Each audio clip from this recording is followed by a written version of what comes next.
The first time I heard my mother's voice, it was 01:36 a.m. and I clearly heard her call my name from the kitchen. But the problem was, my mother wasn't home that night. She was out of town and I knew this very well. Yet, when I heard that voice a second time, my body involuntarily began to turn toward the door because that voice, it was exactly hers, identical down to the smallest tone, and it was impossible. My name is Lucas. I am 24 years old, and until that night, I considered myself a very rational person who didn't frighten easily. I've lived in the same house since childhood, an old but well-maintained house. I was staying with my mother because I had just graduated from university and wasn't in a position to move into my own place yet. My father had passed away years ago, so it was usually just the two of us at home. I was used to this routine. I knew every corner and every sound of the house. I could guess the cause of even the slightest creak at night, but that night none of those habits worked. My mother had gone out of town that afternoon to visit relatives for a few days, so I was going to be home alone. This wasn't unusual for me. I had stayed alone before and never had any issues. I ate dinner, spent some time on my phone, and sat at the computer until late at night. Everything was normal. The house was quiet. There was a light sound of wind from outside, and I was completely comfortable in that silence, at least until that moment. It was past 1:30. I turned off the computer and went to my room. I lay in bed but wanted to look at my phone for a bit before sleeping. Everything was perfectly ordinary, nothing strange, until I heard that voice. At first, what I heard was so normal that my brain didn't even question it because I had heard this voice hundreds of times in my life. My mother calling me from the kitchen, saying my name. The tone, the emphasis, it was all so familiar that I instinctively wanted to answer. But at that exact moment, something stopped me because the silence that followed that voice was not normal. While holding the phone in my hand, I slowly turned my head toward the door. The room was dark, but a faint light from the hallway was visible under the door. For a few seconds, nothing happened, just silence. But there was a weight to this silence, as if something in the house had changed and I could feel it. Then that voice came again, this time more clearly. Lucas. This time a shiver ran through me because this wasn't just a call. There was something strange in this voice, something I couldn't explain but felt was wrong. Yet I couldn't quite define the difference because the voice was still my mother's voice, identical down to the smallest detail. I slowly got out of bed. My logic told me this was impossible, but I couldn't find any other explanation. Maybe she had returned early, maybe she hadn't told me, but these thoughts didn't ease the discomfort inside me because that voice was too perfect, too clear, like a recording. I took a few steps toward the door and my hand reached for the handle, but I stopped at that moment because something occurred to me. My mother would never call me in such a calm tone. She would usually either shout louder or call a second time, but this time, she was just waiting. This difference was small but disturbing enough. I didn't open the door, I just waited. And at that moment, I heard the third voice coming from the kitchen. This time it didn't just say my name, "Come here." This sentence was so clear that there was no longer any doubt. This voice was conscious. It was calling me. And at this point, the fear inside me surfaced completely because I now knew it wasn't my mother. But the most terrifying part was this. I still wanted to go. I froze in front of the door for a few seconds because two different things had begun to battle inside me. My logic said it was impossible, but my body wanted to follow that voice, as if there were an invisible gravity within that call, and this pull was growing stronger every second. My breathing became irregular, but still, my hand slowly moved toward the door handle. Just as I was about to touch it, that voice came again, this time closer. But this wasn't possible because the voice still sounded as if it were echoing from the kitchen, yet at the same time, it was as if it were right on the other side of the door. "Lucas, why aren't you coming?" This sentence destroyed the last doubt within me because this was no longer just a call, it was a reaction. It was as if that thing were watching my behavior and speaking accordingly. At that moment, the fear inside me turned into something much different because I now knew for certain that I was not alone. I slowly backed away. I didn't open the door. I felt this was the right decision, but this decision didn't reduce the pressure inside me. On the contrary, it increased it even more because that thing now understood that I wasn't going, and I didn't know how the situation would change. I picked up my phone. Instinctively, I wanted to call my mother, but I stopped because calling her in this situation didn't seem logical to me. I didn't know why, but a feeling inside told me I shouldn't do it, as if I would be notifying that thing, and even the thought was enough to make my hair stand on end. At that exact moment, my phone vibrated. I looked at the screen. My mother was calling. For a second, my brain struggled to process this because the timing of this situation was impossible. With my hands shaking, I answered the call and put the phone to my ear, but I waited a few seconds before speaking.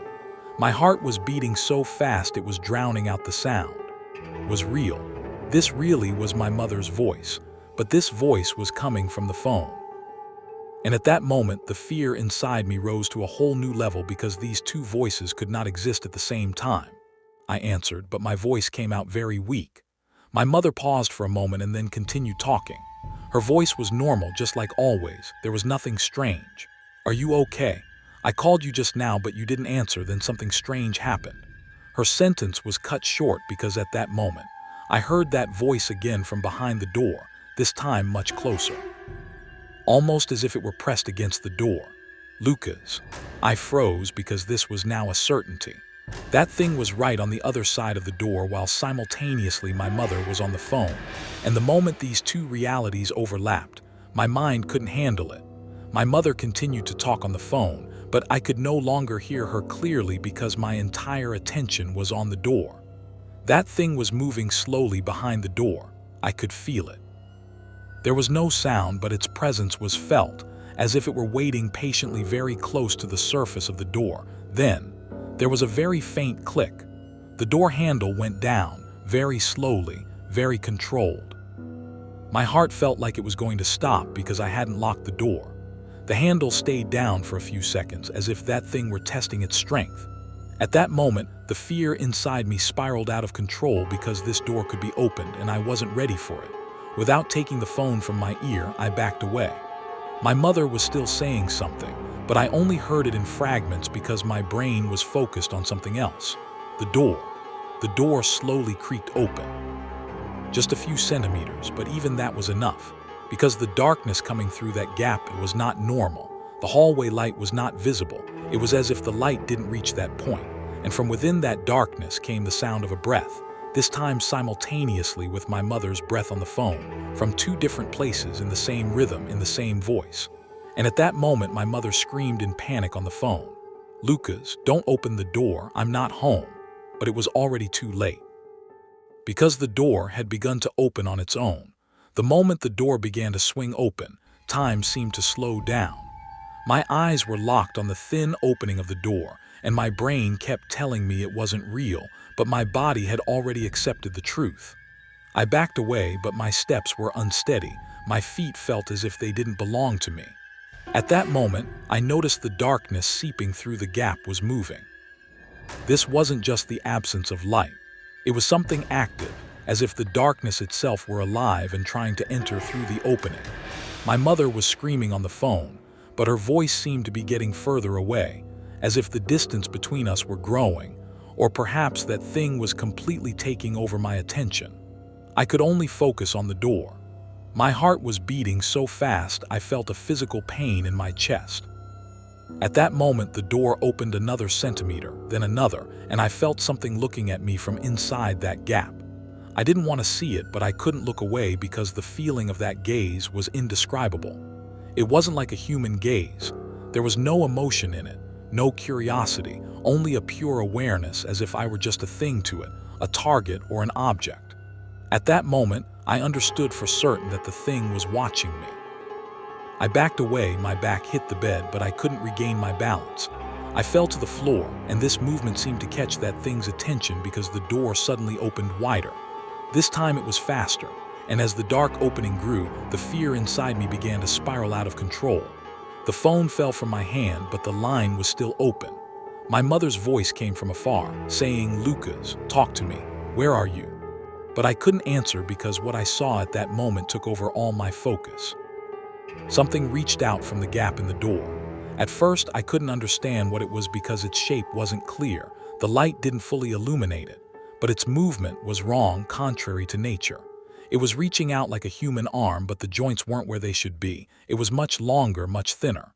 That arm slowly drifted in from the edge of the door. Its surface was dark but not matte. It was as if it were absorbing the light. My breath was completely cut off. The thing stopped. It was as if it were watching me.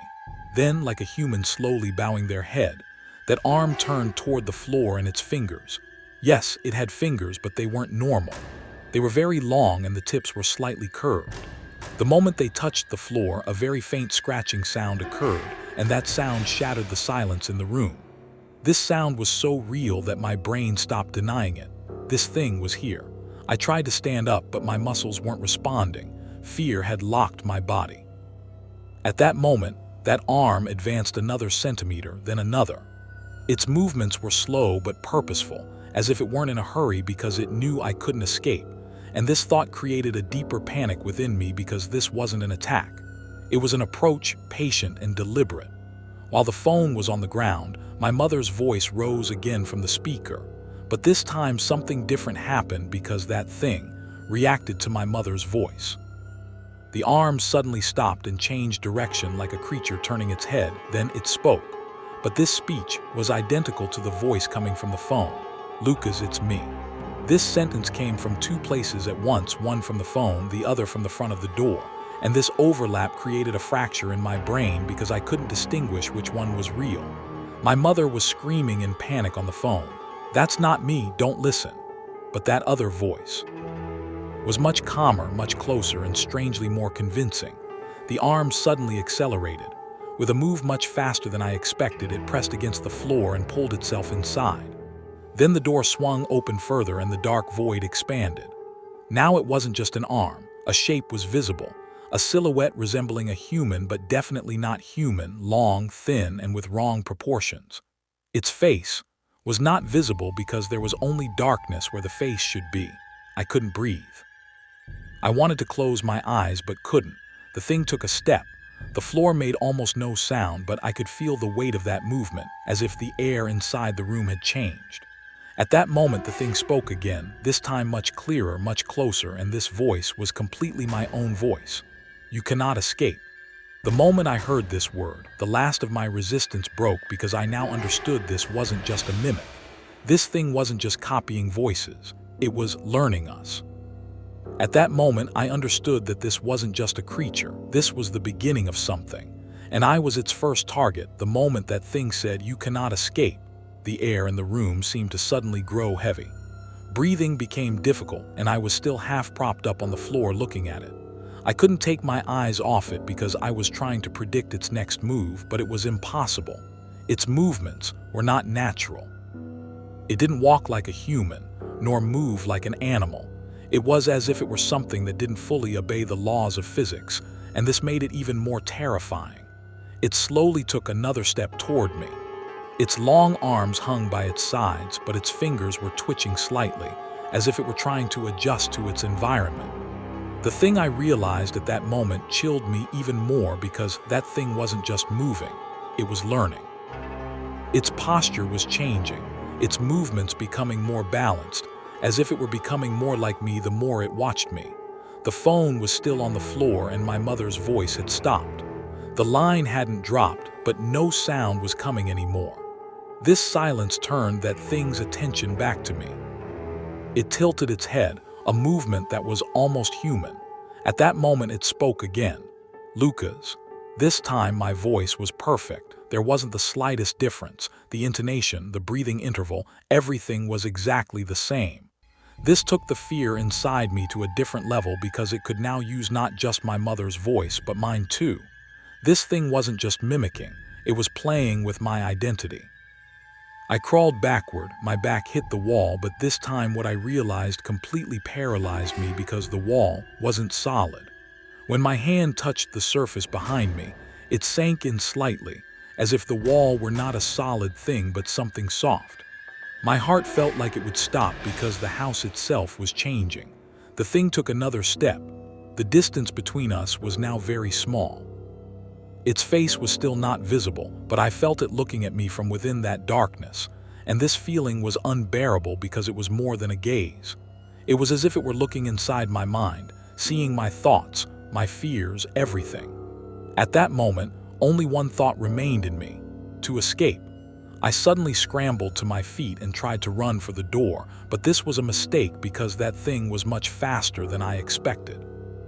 I couldn't even see it move. One moment it was in front of me, then suddenly it appeared beside me and its long arm reached out toward me.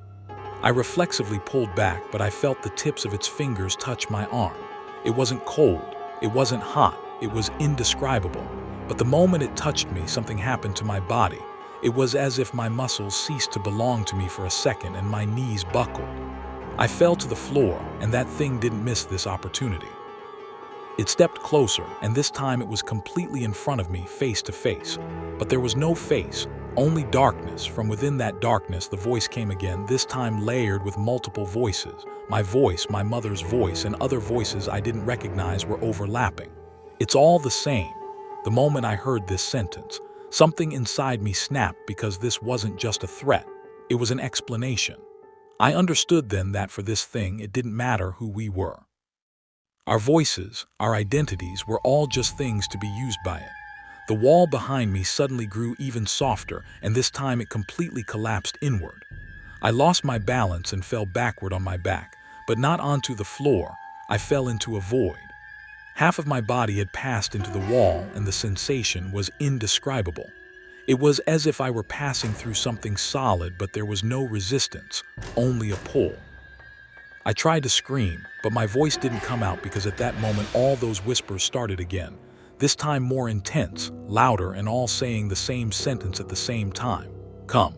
That thing leaned toward me, and that dark face completely filled my vision. The last thing I saw was the depth within that darkness, and in that depth there were other things moving, multiple, countless. At that moment, I understood that this wasn't just a single entity, this was a place, and I was being pulled inside.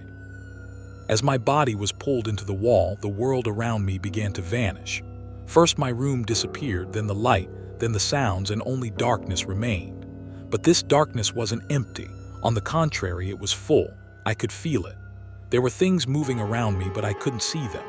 I could only feel their presence, and this feeling was intense enough to shatter one's mind. I lost all sense of time. I don't know how much time passed because time didn't function normally there. One moment felt like seconds, then hours passed in an instant. This uncertainty strained my mind even more, but that wasn't the most terrifying part.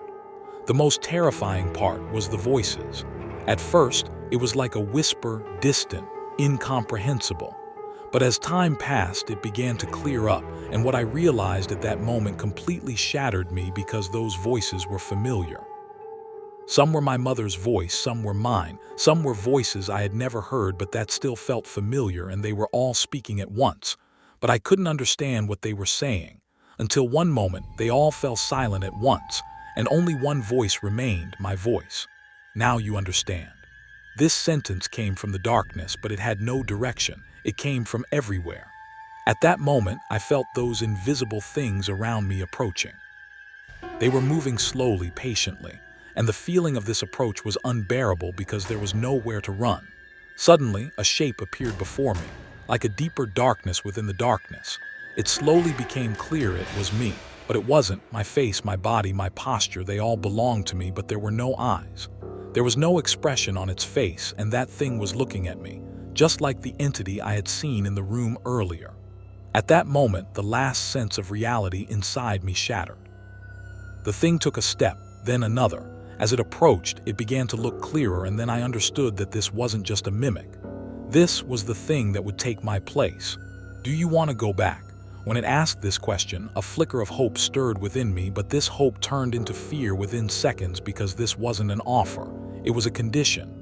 At that moment, I understood that for me to be able to return, something had to happen, a trade. The thing suddenly stood before me and reached out its hand, just as it had done in the room. Unwillingly, I backed away, but there was nothing behind me, only darkness. At that moment, I felt the other entities around me drawing even closer. There was no place to run. There was no option. There was only the decision. I reached out my hand. The moment our fingers touched, everything changed. Suddenly, I was back in the room, on the floor, breathless, and everything looked normal.